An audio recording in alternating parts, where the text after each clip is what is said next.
Quella di Valvasone Arzene si terrà dal 4 al 7 settembre, questa di Palmanova dal 5 al 7. Noi abbiamo una data storica, abbiamo una data sovrapposizione. storica che è quella, in quella data lì, la prima settimana di settembre, le truppe della Serenissima si riuniscono a Palmanova per andare alla guerra del Friuli, no?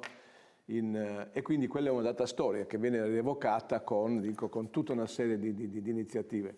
Valvasone prima era in una data differente, era penso a metà settembre, no? E quindi non coincideva, da qualche anno, 1 o 2 anni, l'hanno anticipata perché coincide con Friuli Doc.